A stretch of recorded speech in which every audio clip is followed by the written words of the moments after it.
Place maintenant aux conférences, à nos deux conférenciers. On va commencer par Emmanuel Moirand, que j'invite à venir et à prendre place.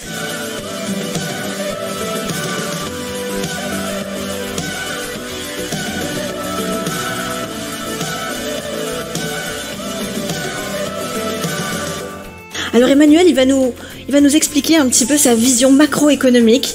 Quelle place l'Europe a entre la Chine, les États-Unis? Comment est-ce que notre business model, nos entreprises vont évoluer dans cet écosystème et cette géopolitique qui est en ce moment en pleine révolution, on va dire aussi.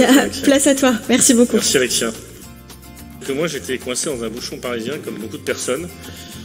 En fait, c'était un jour où chaque seconde comptait, où les véhicules devant moi ne voulaient pas avancer. Et tout d'un coup, j'ai eu une alerte de mon GPS qui m'a dit « Il y a un itinéraire modifié, tu vas gagner 15 minutes ». Je l'ai suivi, j'ai pas hésité. J'ai pris des chemins que j'aurais jamais pris. Et finalement, je suis arrivé à l'heure. Et en fait, c'est quand même important parce que c'est assez simple de voir que ce jour-là, j'ai réalisé quelque chose de fascinant. J'avais un appareil qui comprenait plus vite que moi ses besoins, mes besoins à moi. En fait, finalement, l'intelligence artificielle m'a aidé à faire quelque chose de différent. Il n'y avait pas de magie, c'était des algos, c'était des codes, mais elle avait une capacité à avoir des connexions invisibles à l'œil humain. Alors, l'IA, c'est omniprésent dans votre vie aujourd'hui, mais paradoxalement, c'est extrêmement débattu et ça fait encore peur aujourd'hui. Moi, je commence par un chiffre. Price nous a dit que l'IA, d'ici 2030, ça apporte 15 700 milliards à l'économie mondiale. Okay, c'est une opportunité gigantesque pour tout le monde.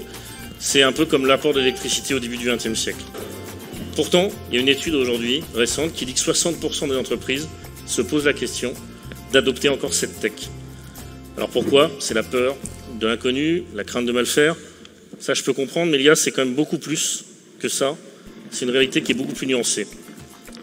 Là, on est effectivement à un tournant. On est en décembre 2024. Il faut se rendre compte que